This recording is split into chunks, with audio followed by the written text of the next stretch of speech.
All right, so we're going to go ahead and get started. Just a disclaimer, views expressed during this event are the views of the individual speaker and not intended to be representative of the views of any organization. Secretary Benson is not commenting on any pending litigation. ASPA Michigan Capital Area Chapter or any other chapter of the American Society for Public Administration are nonpartisan, and any viewpoints are individual viewpoints and not intended to be representative of ASPA, the organization. I'm Dr. Chris Surfus, PhD in Public Administration from Western Michigan University School of Public Affairs and Administration. I'm currently a postdoctoral research associate at the University of New Hampshire Institute on Disability. I am in my second term as the president of ASPA Michigan Capital Area Chapter. This event is co-sponsored by the ASPA Detroit Metropolitan Area Chapter, which we recently started partnering with on events and cross-promotion. And to learn more about ASPA, to join, we have the link aspamicap.org/join, and there's a link that'll lead you right to the aspanet.org site to join and become a member. So with that being said, are we ready to have Secretary Benson? I'm going to do the biography statement, and then I'll have Secretary Benson speak. Is she ready, Irina?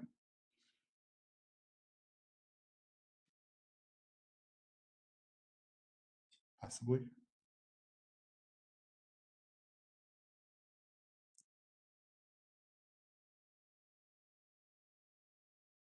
All right, so I'm going to go ahead and read the biography statement for Secretary of State Jocelyn Benson.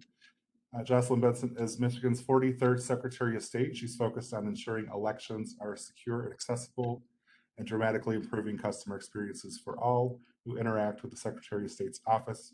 She is the author of State Secretaries of State, Guardians of the Democratic Process, the first major book on the role of the Secretary of State in enforcing election and campaign finance laws. She's also the chair of the Michigan's Task Force on Women in Sports, created by Governor Whitmer in 2019 to advance opportunities for women in Michigan as athletes and sports leaders. She's a graduate of Harvard Law School and a past dean of Wayne State University Law School. Her full bio is featured on the event page for this event and on the State of Michigan website. So with that being said, is Secretary Benson ready?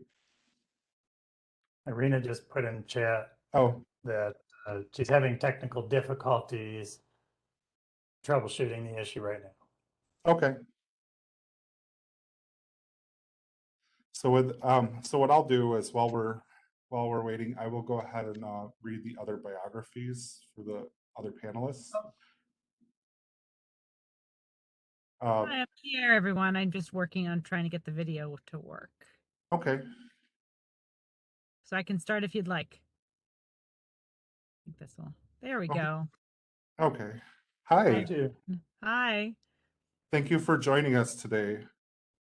Oh, my pleasure. And I heard your intro. I've been here. I've just, for some reason, I don't know if you saw me. I was trying to get the video to go.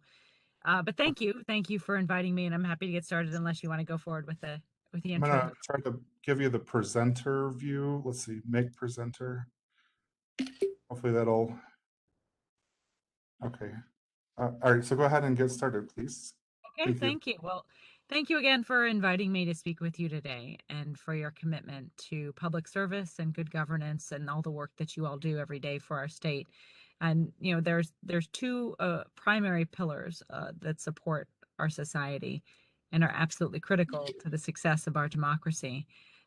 Efforts to protect and serve the public and efforts to ensure good governance. And at a time like this, when our democracy is under attack, your work is all the more important.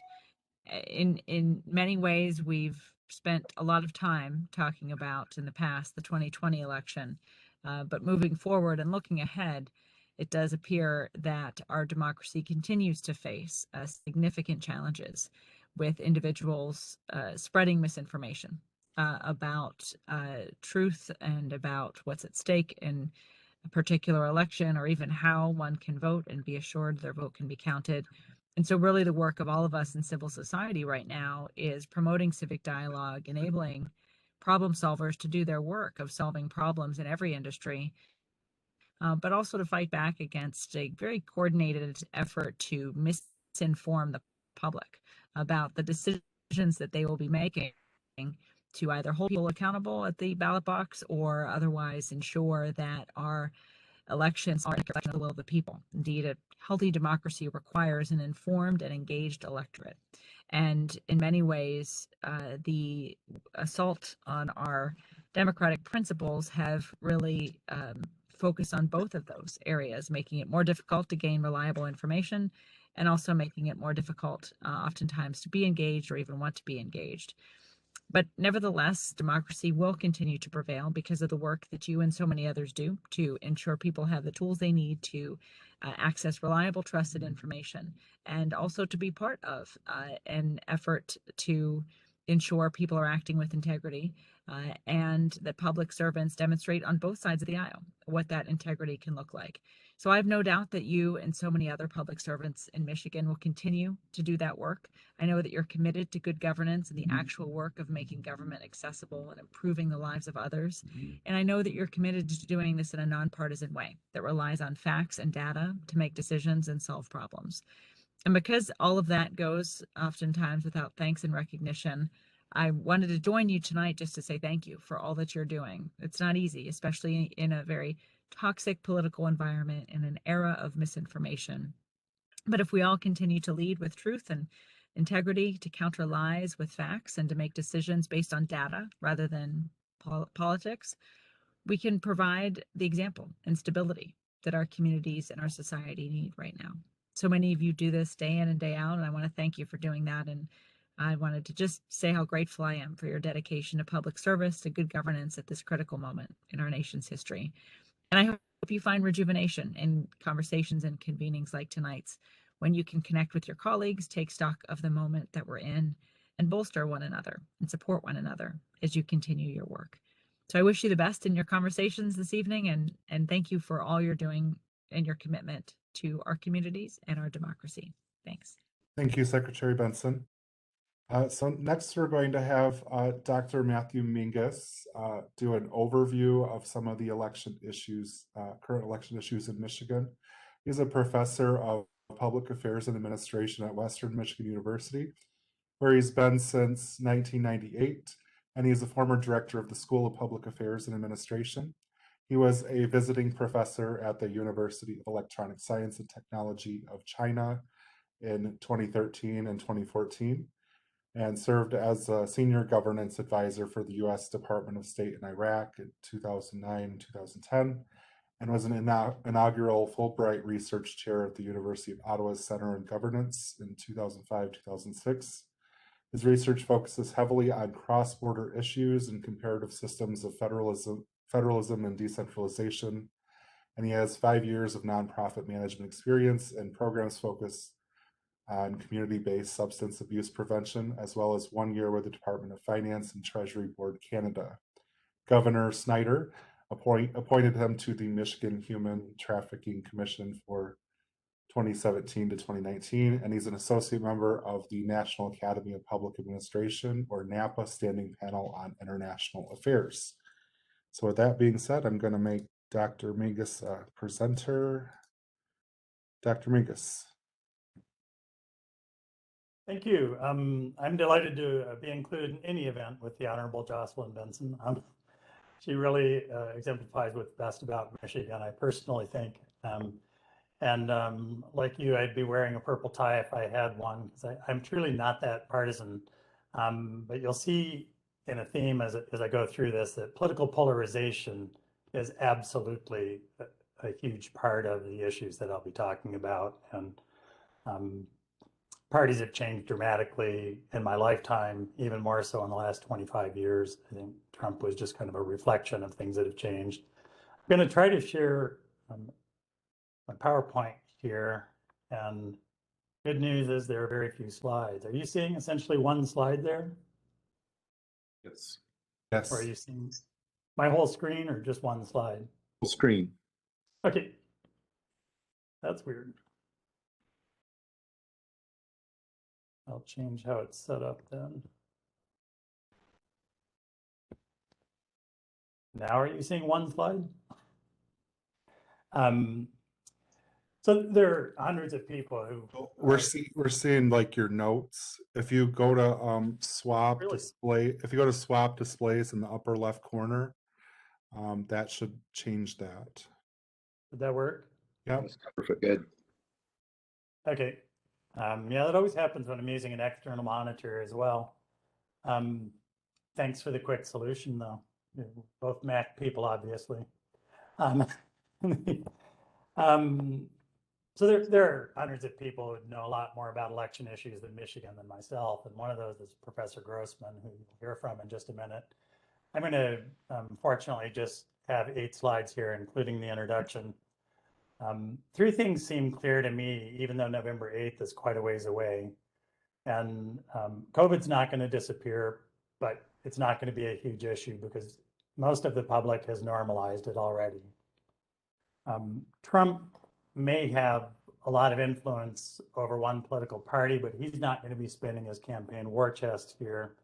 He's not even spending it on federal officials that he's been strongly endorsing. So he's got a lot of money behind him, but he seems to have the other plans for that money. I don't think it will affect fall 2022 in Michigan very much. And the Ukraine, obviously on our minds today and all month, and unfortunately for a lot longer at this point.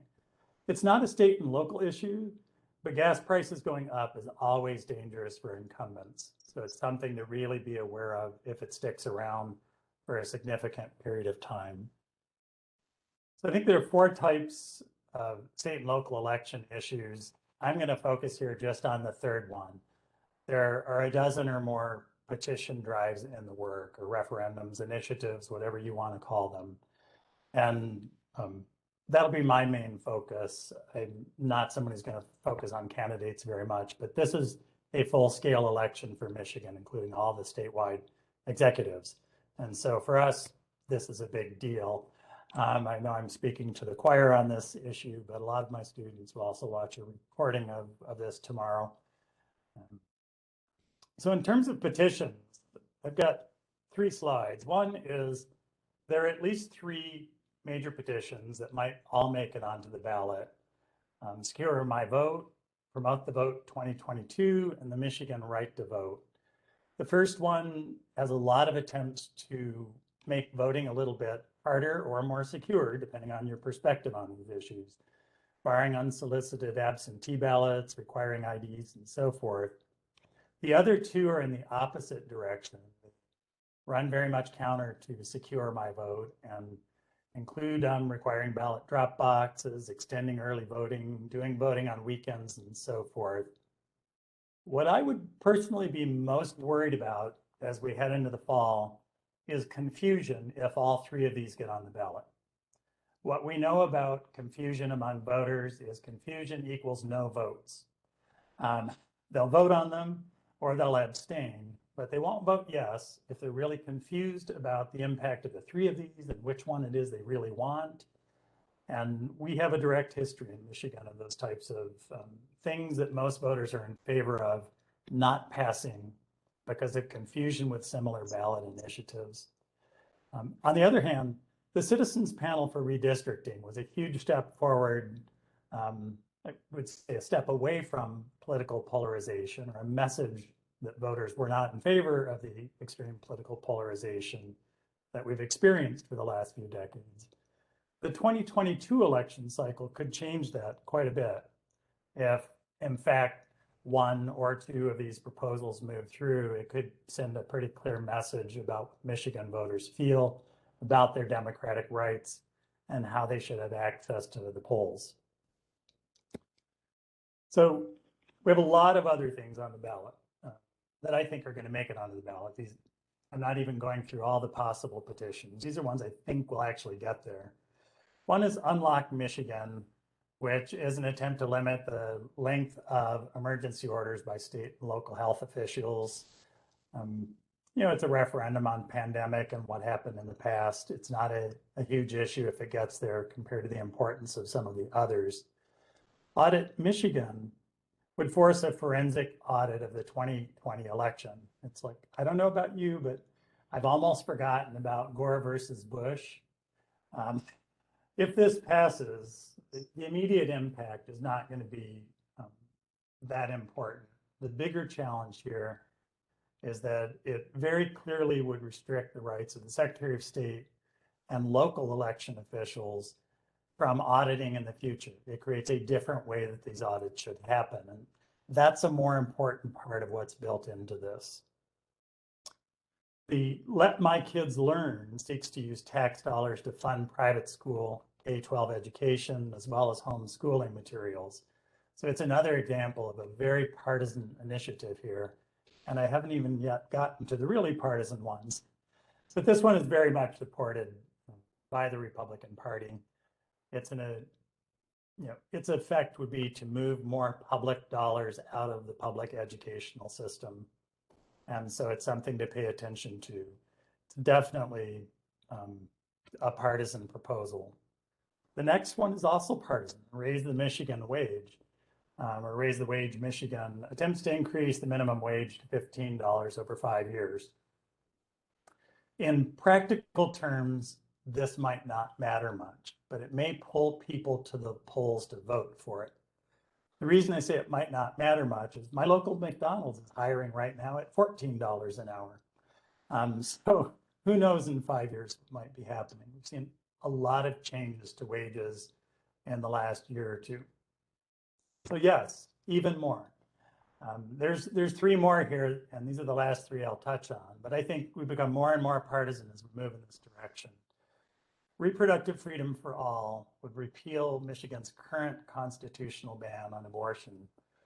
And so, in essence, abortion is against Michigan law, and that's irrelevant because of Roe versus Wade. And with 6 conservative Supreme Court justices, people are rightfully worried that Roe versus Wade might be overturned.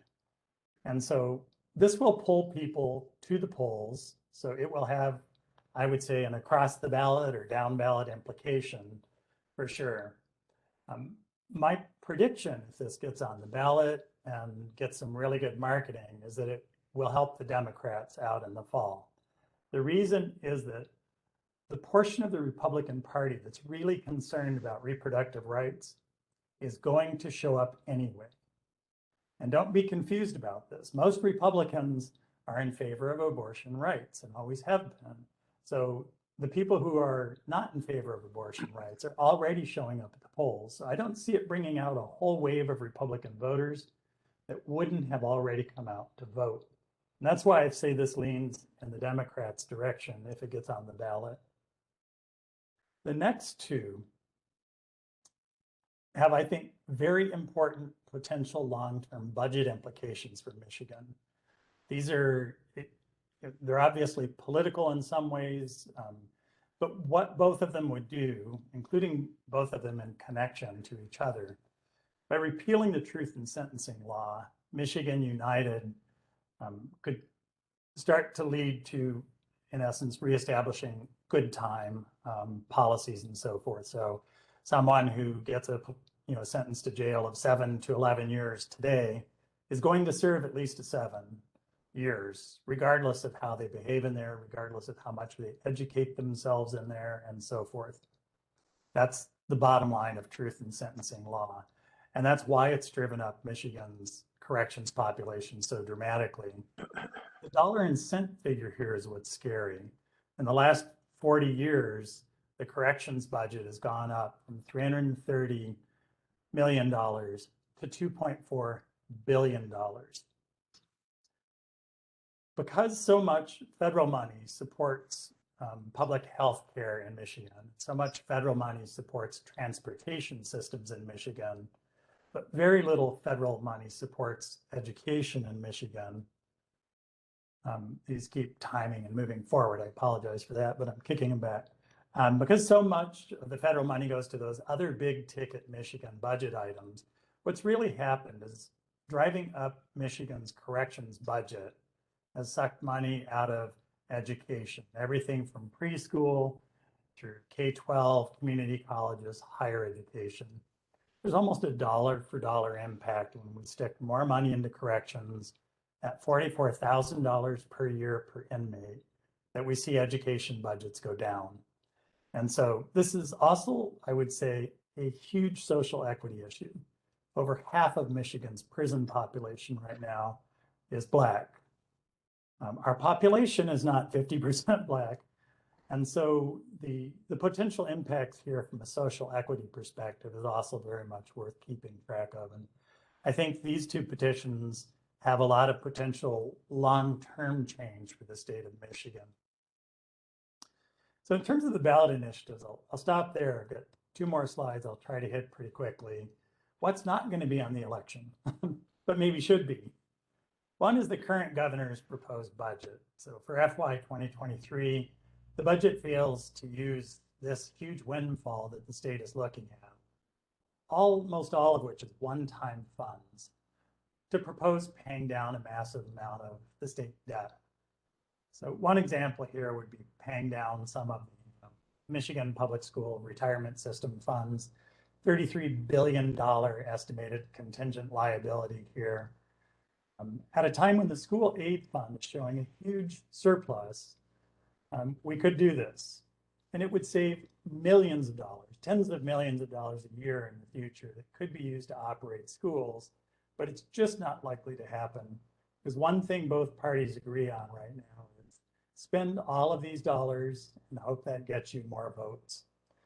So among all the political polarization, you may not agree on how to spend it, but they seem to agree that they're not going to use a chunk of this money to pay down $5 billion worth of this debt or something like that, which you would probably do on your mortgage if somehow $10,000 fell into your lap, to save yourself a lot of interest over the time. So another issue that definitely won't be on the ballot, but perhaps should be, and I bring this up too much, but there could be a ballot initiative that would require all declared presidential and congressional candidates to release the last 5 years of their personal tax returns. We know Trump set a new standard by not following the pattern that had been in place for decades. So when he was nominated officially by his party, he didn't release tax returns. And that new standard could stick. Other people could definitely follow that pattern. It doesn't take federal action to stop it. A state could actually pass a law to require this disclosure in order for you to be on the ballot within that state. Now, if the Secretary of State's here, she could probably correct me on that. I'm not a lawyer, but I do believe 5 or 6 states taking this kind of action at the state level could make a difference. The reason it won't be on the ballot is that politicians don't want this kind of transparency. They want all of our public programs to have a high degree of transparency, but they don't necessarily want that same level of transparency for themselves. So thank you for your time and attention. Hopefully we'll have a great discussion here, and I'll toss it back to Dr. Surfus, whom will introduce our next speaker. All right, so I'm going to give Dr. Grossman the presenter role in a second. I'm going to read his the biography that I wrote based off of his biography on the Michigan State University website.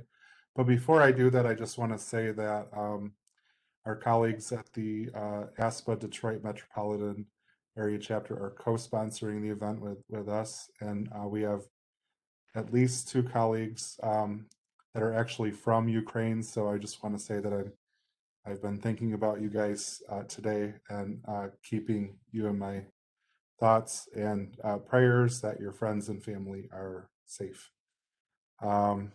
So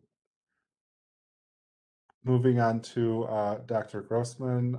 Dr. Matt Grossman is the Director of the Institute for Public Policy and Social Research, or IPPSR, and Professor of Political Science at Michigan State University.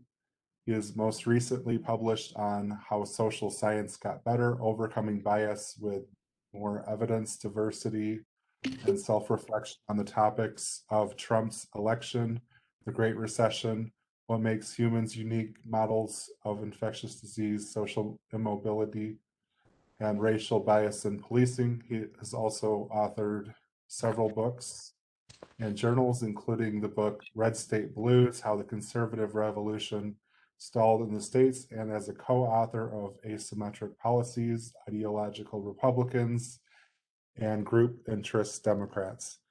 With that being said, I'll pass it over to Dr. Grossman, who can talk about some of the current issues that we are facing in Michigan. That should have turned me on, I believe. You can hear me?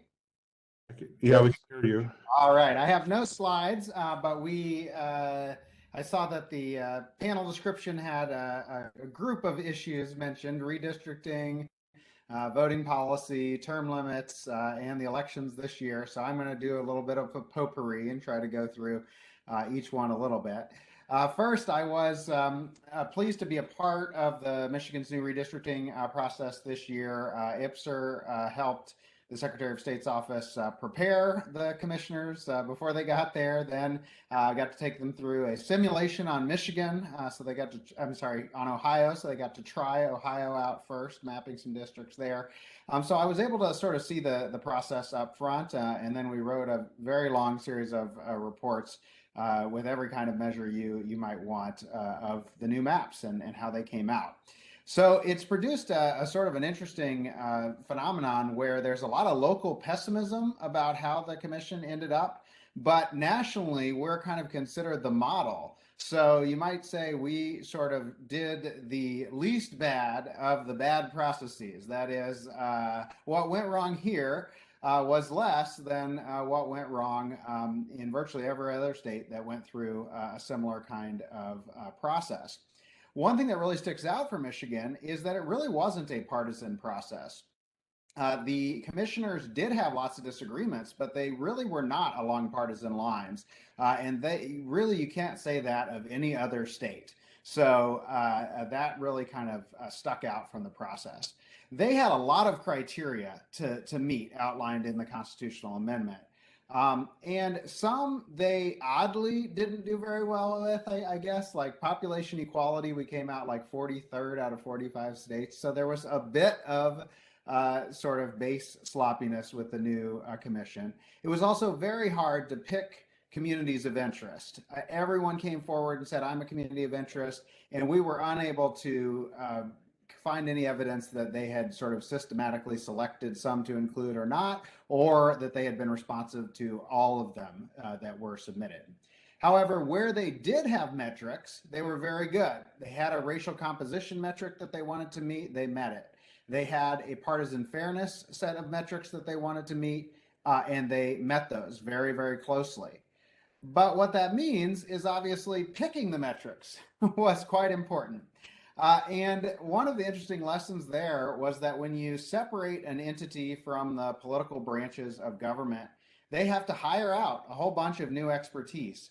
And that means they become quite dependent on what is sometimes the idiosyncratic views of their experts. So they followed the metrics, they listened to their experts, but some of their experts had very specific views about what the commission should be doing in terms of which partisan fairness metrics to follow, what % of Black voting age population these districts needed to have. And they really followed those experts. Another lesson from the process, I think, is one that will be familiar to you all, that if you have a lot of listening sessions, that does not necessarily mean that you hear from a representative cast of constituents. Instead, it might actually mean that those who would have been loudest otherwise have more opportunities to have their voices heard. So it's just really hard for the commission to go out, listen to the people who show up, and not mostly remember the people who show up the most often or say things the most often, and that's mostly what they did. Now, overall, the Michigan public, we do regular surveys of Michigan, and the Michigan public is largely in agreement that the new process is better than the old process by a pretty significant margin, and that's true among Republicans, Democrats, and independents, even if they have lots of complaints about the process or the transparency of the commission. But one thing we always have to remind ourselves is there's a lot of people who have heard nothing about the commission or very little. and many of them admitted it. And even those that said they had heard something about the commission, we asked them what they had heard, and most of them did not come up with much. So this was a new process. It turned out pretty well, but it did not involve everyone in Michigan. It involved a subset of people who were sort of hyper involved in that process. Now on voting policy. We again have a bit of a strange phenomenon where a lot of people are complaining about voting policy. Republicans think there's lots of threats of irregularities, that election administration has all these problems, and Democrats think that there are lots of threats of suppression, that people aren't able to vote. The actual long-term trends are that administration is getting better, despite a whole lot of trying circumstances under the pandemic and changes in public policy. And registration, voting, and early voting are all getting dramatically easier over time in Michigan. So we are actually improving in both administration and the accessibility of voting. But we're still dependent on some old things that we didn't think were that questionable. Whether the loser concedes an obvious election loss, and whether we have fair adjudicators when people bring claims that have no basis in fact. Now, the good news is that despite a lot of pressure from the loser of the presidential election, everyone held their ground and fairly adjudicated the process. It's also true that any court action afterwards, any audit that people wanted to do, or any legislative committee that oversaw the process reached the same conclusions and were largely unaffected by a lot of pressure from the national political party. So all of that is good news. The bad news is we've discovered that we have a lot of reliance on people being fair adjudicators under these kinds of circumstances, and that does potentially make us vulnerable in the next election if we don't continue to have that kind of fairness. The broader pattern on voting rules is, of course, polarization. The parties, strangely here, seem to agree that easier voting and earlier voting are both good for Democrats. That is, both the Democrats and Republicans agree with that statement. They think the more we make it easier to vote, it's going to be better for Democrats. The more we make it easier to vote early, it's going to be easier. It's going to be better for Democrats. Interestingly, neither one is correct. That is, we actually don't have a relationship between turnout and whether the Democrats or Republicans do better. And overwhelmingly, studies of these kinds of reforms to make voting easier show no large partisan effects in favor of Democrats or Republicans. So we have a lot of gamesmanship to try to affect election rules, and yet we don't actually have a lot of evidence that those election rules have the partisan implications that people think they do. Now, the bad news is that people do not seem to sacrifice their partisan or ideological interests for democracy, either in principle or in practice, when they come into conflict. That is, most of the experiments that we have where we ask people to try to make a choice in favor of some democratic standard that is opposed to their partisan or ideological interests, they're just very unlikely to do so. So that does set us up for potential problems in the future. All right, term limits. That was also on our list. So I'll very, very quickly review what I think most people probably know here, that the literature on term limits is very negative. That is, term limits do not seem to be very good for public policy when it comes to things like whether your policies are copied by other states, whether they are overturned by the courts, whether they win awards.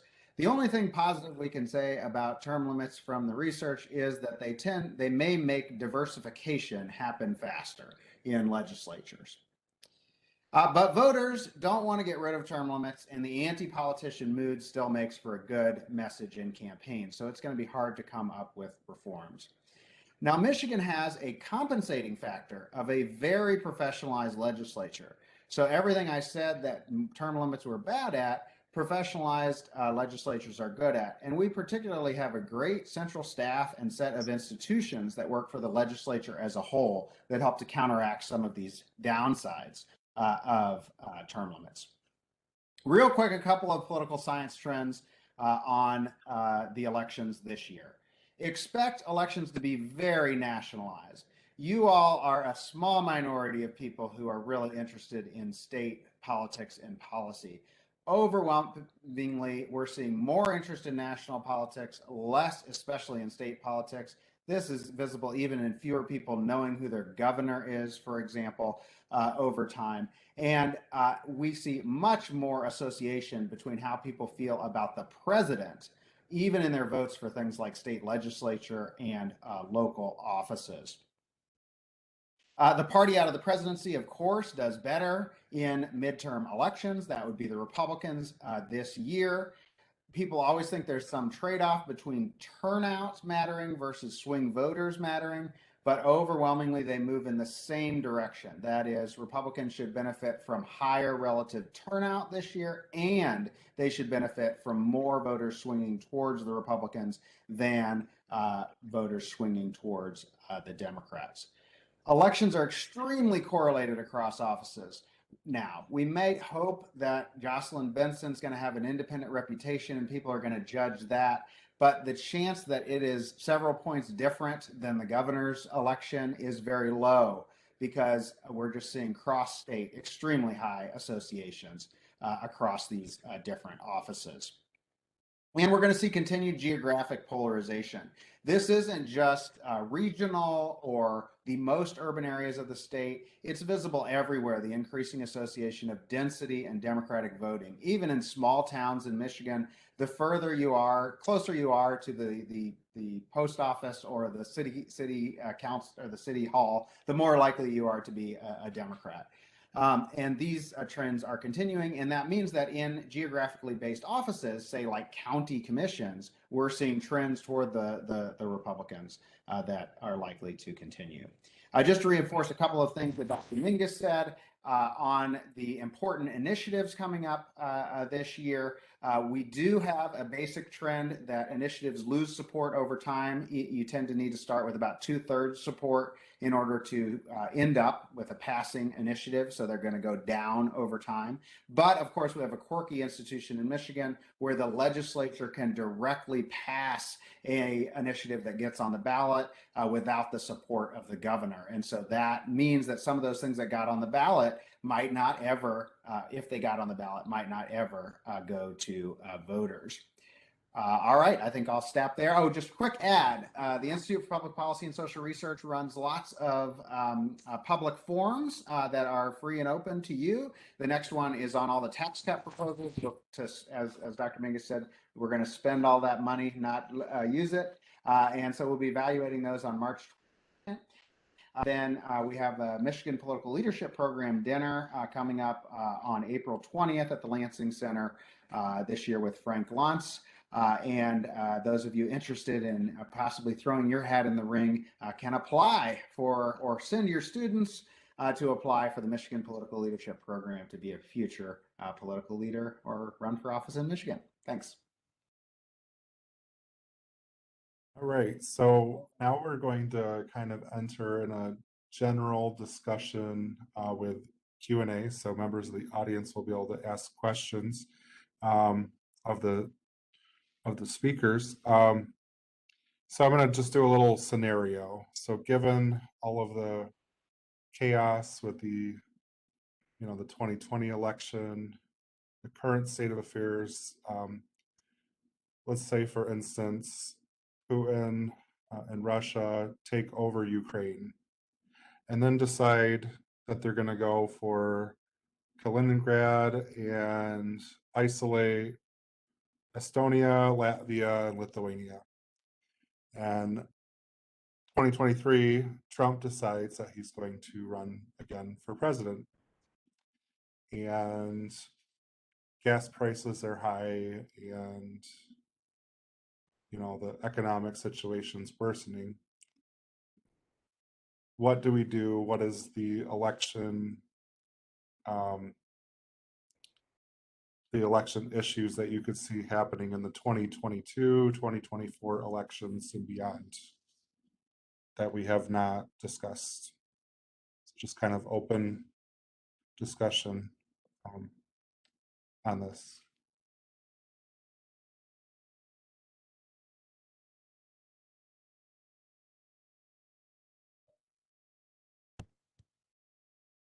Feel free to chime in, Dr. Mingus.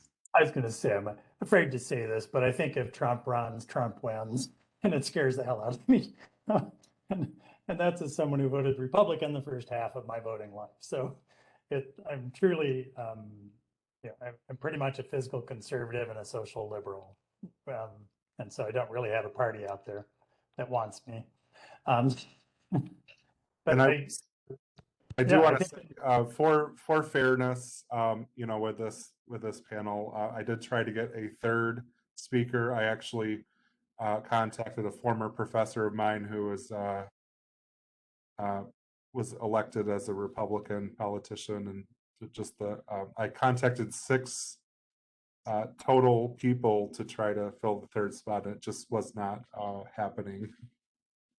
So I tried to make everything, kind of fair and balanced. I don't want to use a news network slogan, but fair and balanced.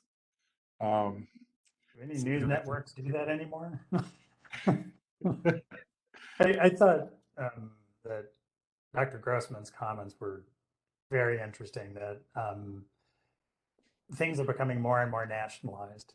Now, when I first started teaching at Western 24 years ago, I couldn't get students to even think about the national constitutional structure. They were so focused on state and local.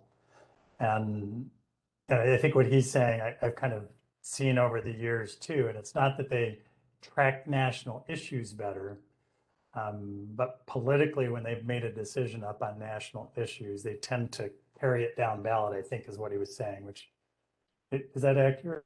Is that what the way you described it? Yeah, your opinion of the president is like 5 times more important in your vote for the state legislature than your opinion of how the state legislature is doing. So, most people are making a national decision and carrying it down the ballot. Wow. That does, to the scenario. I don't know how we can. I don't know if we can do all those parts, but a few pieces of them I think are worth bringing out. One is that, as Dr. Mingus said, that there is a clear relationship on gas prices. So it turns out that even if, say, economists were happier with a little bit of inflation and slightly faster wage growth than, little inflation and lower wage growth, voters aren't. That is, voters really react negatively to inflation, and they really react negatively to gas prices. Gas prices are an extremely visible indicator, and people really don't like rising gas prices. So that piece of the scenario, we do know the outcome. In terms of the foreign policy part, it's hard to say. One thing I would just caution is that it always seems in the heat of the moment like this is going to change the next election. But it's still a long political time, even to the 2022 election, much less the 2024 election, when things could change fairly dramatically. And one of the weird things about the responsiveness of the electorate, I said that the party of the president tends to lose the midterm elections, but we've had several instances in which it then flips back in the other direction immediately before the president's reelection. So that happened in both 2012 and 1996, for example, after large Republican sweeps. And some of that might have been that the Republicans gained power and then started to share the blame. So it is possible that could happen as well. On the note of gas prices and electability, there's the 13 keys, or the keys to the White House, is a checklist of 13 different areas that determine whether a president is going to be reelected.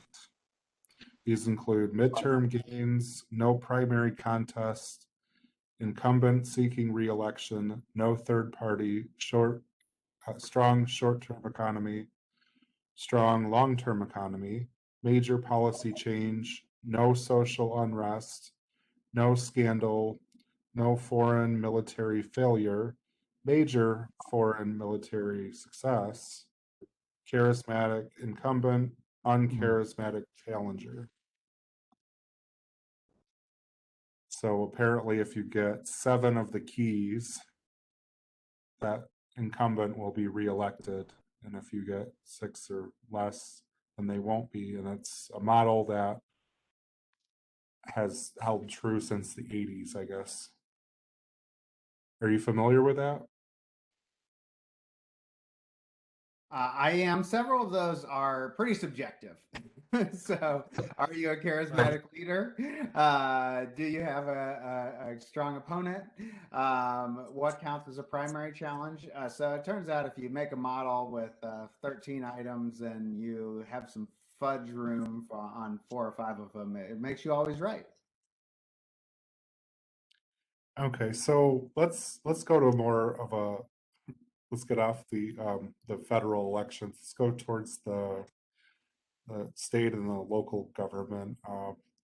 So there was an article on What TV Aid about Peter Meyer running for re-election in the newly redistricted 3rd congressional district. It used to cover Kent County, Berry County, and Calhoun County, and now it covers most of, it looks like most of Kent County, Allendale, and Muskegon. And he won with like 52% of the vote the last time around. So what do you think his electoral chances are with the new district? And how will the new districts affect representation with the political parties?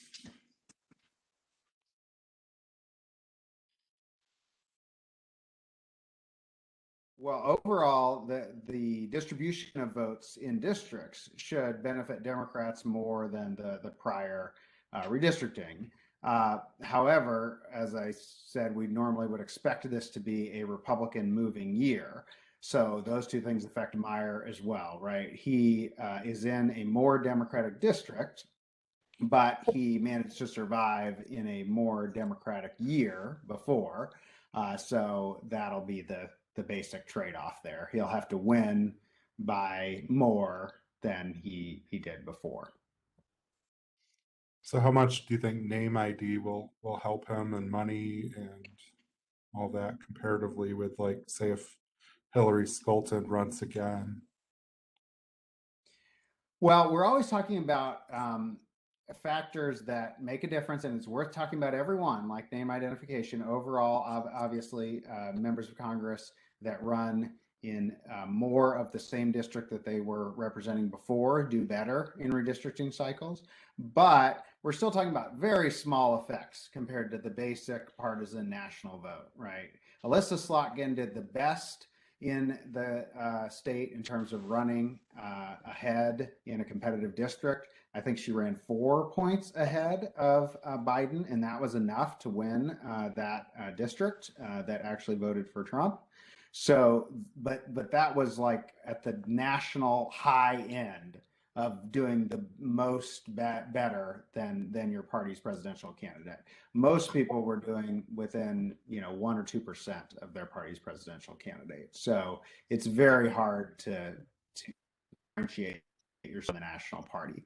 Meyer should be on that high end. It's just we're talking about, in other words, he should be on the high end in the general election as somebody who has been separating himself from Trump, but we're still talking about separation that usually is on the order of 4% or so. You think that would allow him to command, I guess, broad respect, or do you think both, given that he voted to, impeach Trump, it seems like, given that it's now, seems like it's more of a Democrat leading district now than ever before. It seems like maybe he has a pretty good chance, given that he's kind of been moderate on a lot of, impeaching Trump, kind of like he's trying to be the new Justin Amash, I guess. Dr. Mingus seems like he has something to say. Oh no, I'm thinking about Dr. Grossman's original comments on the redistricting committee, and how it really did meet its metrics. And at the local level, so many people are upset about it. And it brings back to mind when I was taking classes in my undergrad in negotiation and persuasion and stuff, my prof defined compromise as the art of making sure nobody gets what they want. If that commission managed to piss everyone off, they probably did it almost perfectly in terms of getting the districts right, you know? And if some people are happy with it, maybe they weren't quite perfect in how they did it. Chris, That's the scary way to view it, but if everyone is unhappy with it and the courts are still backing it up because it's meeting some really stringent criteria, it does set a national model. And it'll be interesting to see over the next 2, 3, 4 election cycles how that makes a difference, or if in fact the trend of state level stuff following the national leader stays in place anyway. Chris, can I wedge in a question? Oh yeah, go ahead. And if anyone has any questions, we're going to kind of just open this up to a Q&A. So if anyone has any questions, feel free to join in. Dave, go ahead.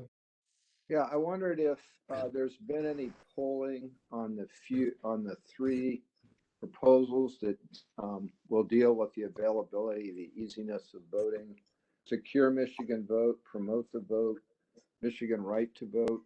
I wondered if any of those were polling high, like I think Dr. Grossman mentioned. They needed to start out over 60 or 65% to end up passing. I wonder if that's been polled at this point. And I also wonder if any of those, if they pass, would overwhelm the others, if any of the 3 or all of the 3 pass.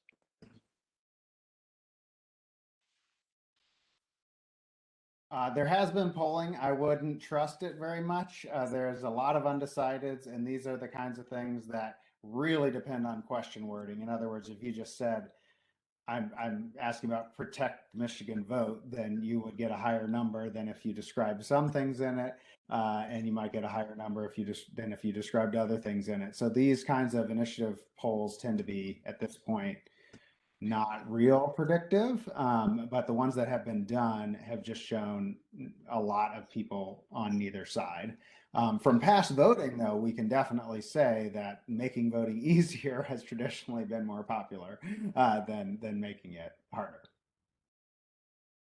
I have a question. And they have until June or July, depending on the type of initiative, to get all the signatures submitted and so forth. So we're still really in the early game. Wes, so you have Again, a question? Yep. Go Sorry ahead. about that. Yep. I'm new to some of this. With the Zuckerbucks coming into the state of Michigan, which is quite a bit of money. I know that Detroit received over $1 million of that. How often does private individuals donate money to local elections? And what, if any, effects do you believe that had on the last election?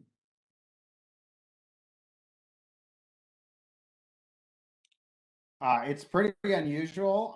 It wasn't completely private, it was for sort of foundation dollars, but it's still super unusual. But it's hard to show much impact. And it doesn't compare to, say, the increase that came after the 2000 election from the federal government, which did have some more impact, but not in a partisan direction. Okay. Well, why would a nonprofit? I know that it was through a nonprofit, but it was mostly through him. Why would somebody do that? Do you believe? He donated over $400 million to this.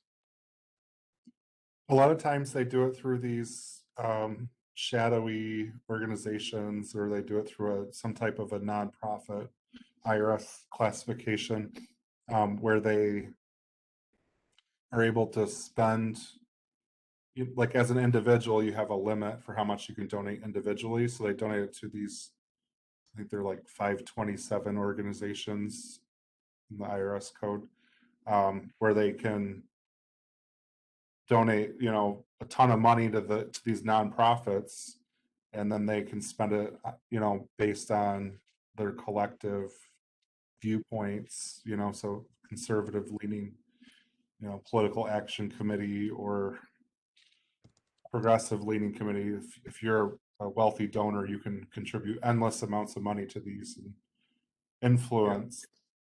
I understand that, but this was money directed to the municipalities directly overseeing the elections.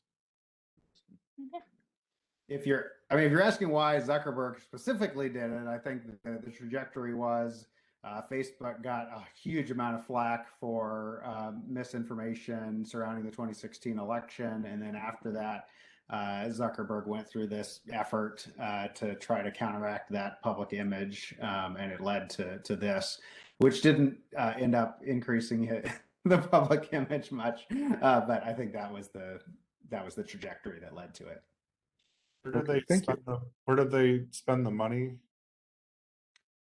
They gave it via grants to local entities that said that they needed money for election administration. Was it targeted towards a specific municipality?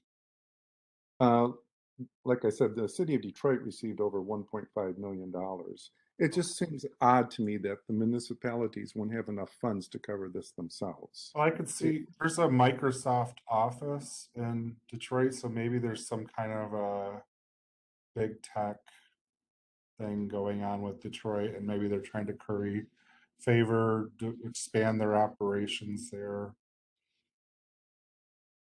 I'm not really sure, but that's just kind of what I would guess. Yeah, I would Yeah, think it would be more broad-based image development in the face of the kind of mess they were in. But I mean, it's a little different. Like in Kalamazoo, you had two people donate $400 million to create the Foundation for Excellence. It actually is paying the salaries of a number of city employees. Part of the requirement was to reduce city property taxes for the operating fund for the city and so forth. That's a little different because you've got two local people who've gotten a lot of benefit out of the city over a lot of years, decades, because one was Bill Parfit, one of the original Upjohners, and so the other is Bill Johnson, who gets like every other construction contract in the county, right? So I think it's a little different when you've got two people targeting one area in a way that escapes all election laws, but has a huge amount of influence for a long period of time. yes. Yeah. Yeah. It just think it might be something that's going to start a trend towards that in the future, is what I'm getting at, both conservative and liberal. Then the other question, I don't know if Jocelyn Benson or her staff are still on, but was cleaning up the election, the election list. My wife's mother died over 20 years ago, and we received an election ballot, for her, a absentee ballot for her to fill out and complete. And I know this was brought up in Tim Skubik's program, and I'm wondering if anybody would like to comment on that. Michigan has very lenient rules for keeping people on the registration rolls, and compared to other states. In fact, there was at one point more registered voters than voting age population in Michigan. So yes, it is something. Now, when other states lower that number, the Democrats call that purging, and get mad about the rules surrounding that reducing of the people on the voter rolls. So the challenge is you just have to make a decision about how, do you have to have not voted in 3 times or 4 times or what? Because most people, when they change their state, they do not contact the other state to tell them they're no longer there. When they die, there's no indication that goes. So basically, you just have to make a decision. How long can someone stay on the voter rolls? without voting. And Michigan's answer is almost forever. Well, yeah, and they need to, if they're going to use that ballot, they'd actually have to sign it. So it'd be really difficult to, if you're, I don't know if you're hinting at maybe someone It votes just, twice. it just looks suspect. I'm not going to say one way or the other, because of course this could be signed by either Republican or Democrat. You see, so I'm not going to suggest that. I'm just saying, I think as a former state employee, it looks pretty poor on our state to be sending out ballots for individuals that have passed away 20 years ago. And I know on Tim Skulick's program, somebody said, well, it costs money to clean this up, which as a former state employee, I would believe that would, because it's a lot of work to go in and find out if a person has moved away or has passed away. So, maybe some of that excess budget money could be used to clean up this registry. Yeah. 20 So years. just one quick correction, that it wasn't it was that they sent out absentee ballot applications, not ballots themselves. Exactly. And yes, but absolutely they sent them out to everyone on the voter roll, so anybody that was still there would have received that. But I think the one point is that we don't actually have any evidence that many or any people sent back those absentee ballot applications for people who are no longer in the state. I'm in trouble. The nights with those people did.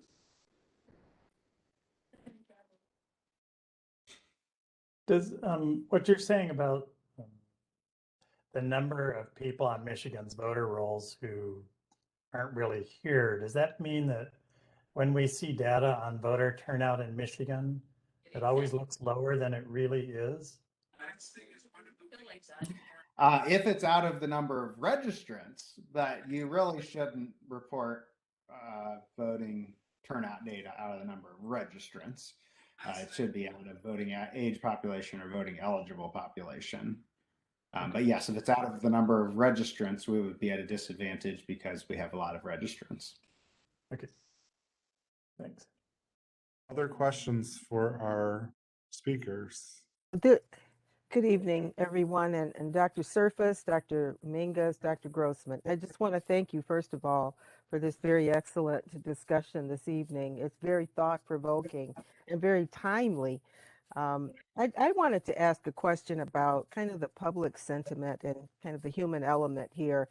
When we think about the last election, the virtual and mail-in voting, centered around a time when we were dealing with COVID losses, we were dealing with social and racial unrest, and many kind of converging concerns. So fast forward to the next election, I'm just wondering what kind of synergy will happen from the grassroots efforts. Will people be as energized to get out there and vote at all costs? Will you see lines of people in Atlanta, Georgia, for instance, where, they're standing there for hours?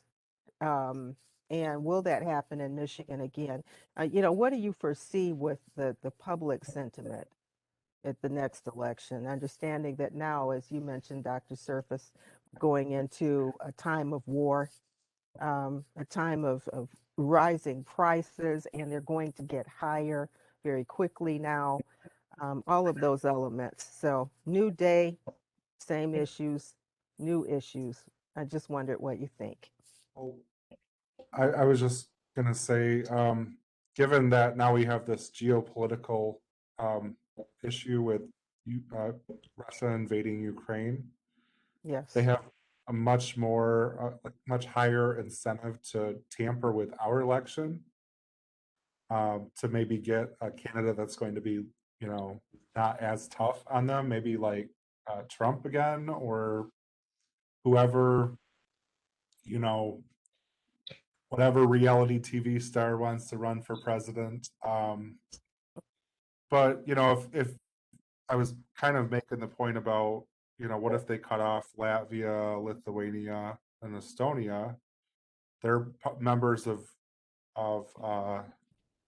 NATO, but I believe they were also former Soviet states. It seems like Putin wants to reignite the former Soviet Union. So not only are we dealing with COVID, and we don't know what variant lies around the corner. We have the geopolitical issue. The stock market, Russia's stock market lost 33% of its value today. Yes. So, yeah, I mean, it's going to hurt us and it's going to hurt them, all the sanctions. And so we're definitely entering into a new time. And then also, this is kind of an issue. President Biden will be in his 80s when he runs again. Will he run for another term? Will Kamala Harris, run? Will will there be someone else? Or will Trump even not even be an issue? Will Trump just be the kingmaker? Yes. Good point. Well, real quick on the turnout question, we should expect it to go down. The 2018 and 2020 elections were record high turnouts in recent time periods, and it's clear that Trump brings out voters on both sides, and so him not being on the ballot anymore, we would expect to see declines in turnout, and the same kinds of things that are associated with that are all showing that. So we're seeing less news viewership, we're seeing less people say they're interested in the election, any kind of indication that we would look at in terms of political participation. They're all nowhere near the levels that they were at the same time in the 2018 election. Thank you. Dr. Mingus, did you have any thoughts? Pelosi's older than Biden, and she's rerunning. I mean, you can't think She that, says now. We'll see. I'm just saying that you can't. And Trump is not that far behind.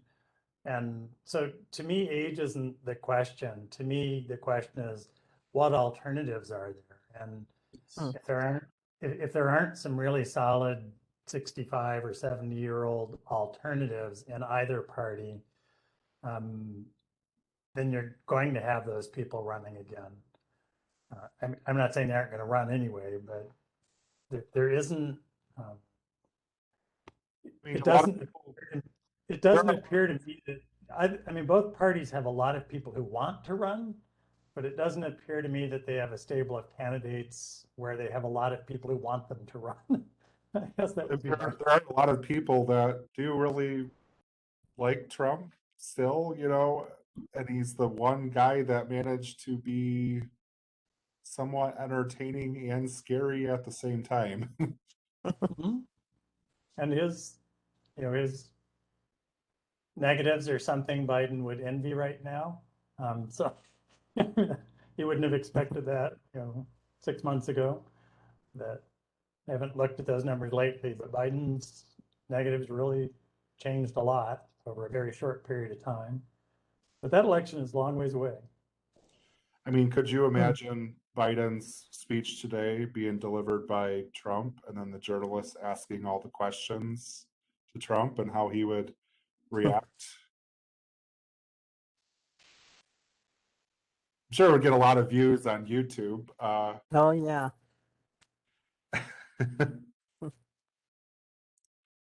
If you are familiar with some of his fighting with journalists that question him. So yeah, it's just kind of compare and contrast. Obviously, we have a lot of issues that are coming to the forefront, and there's this rise in white nationalism. Also, at the same time, I think we should talk about that as well. There's the racial equity component, the policing, just a number of policy issues, systemic issues, and then the rising gas prices, the inflation, how that's all impacting everything. Do we have some other questions?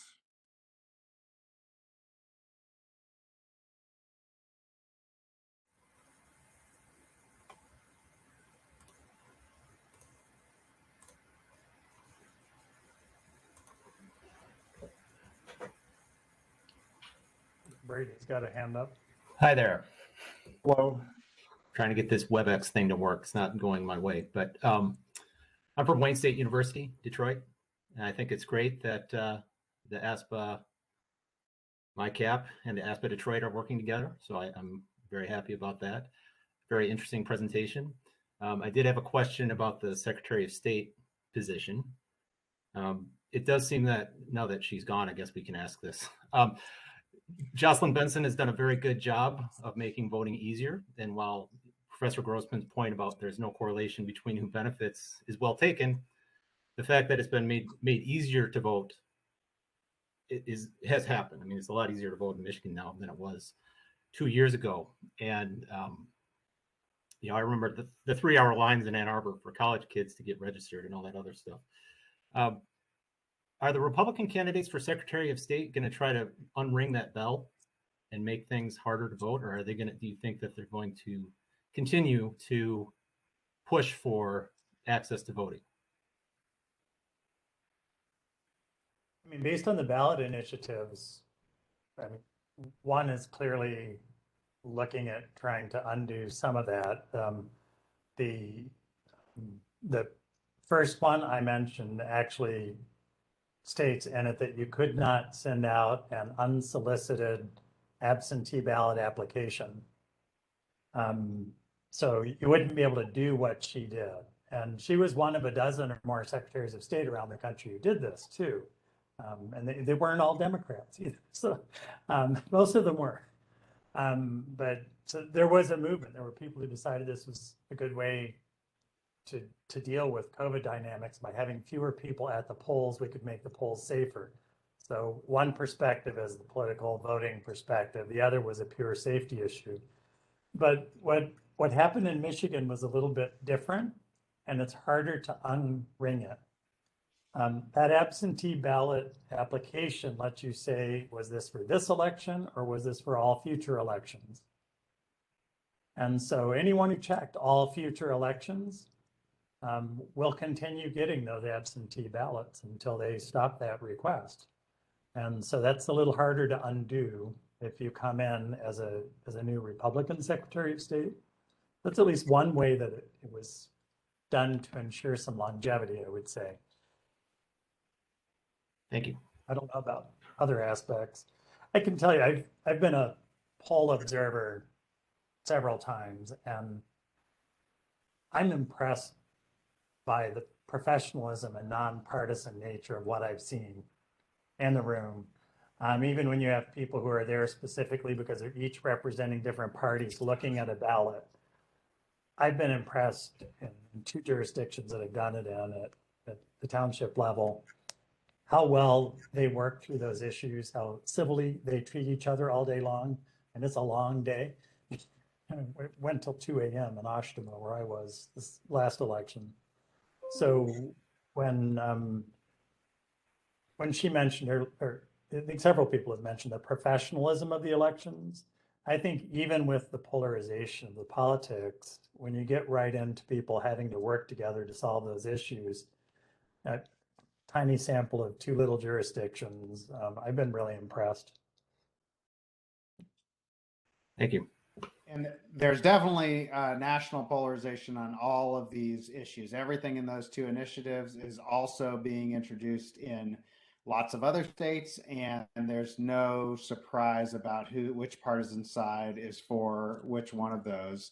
And there's no outlier where the Republicans and Democrats take different positions in some other state. So I doubt that you're going to see candidates for governor sort of leave their party's positions on that.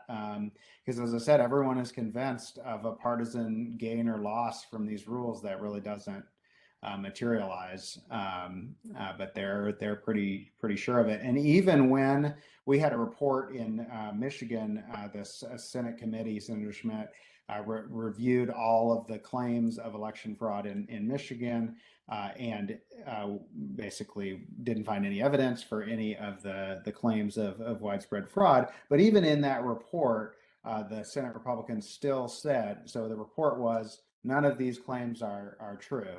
But the report still said, but nonetheless, we favor all of these things in that initiative that Dr. Mingus mentioned. So even when there's not a disagreement about the problem or whether there is a problem, they're still lining up on those partisan sides on those policy issues. But also, just one other thing, just so people don't credit it all to the pandemic, we passed a huge policy initiative that made Michigan's voting laws much more liberal, much different than they were in the past. We used to be one of the hardest states to get an absentee ballot, and we became much easier after one initiative that did pass.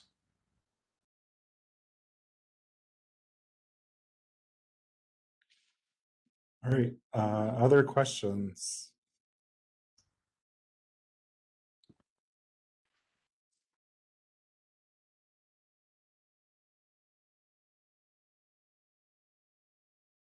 Are you going to redo this after the primaries?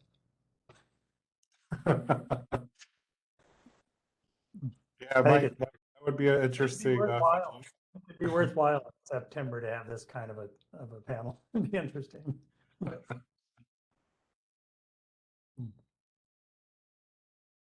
All right. It looks like there's no other questions. Okay, no other questions.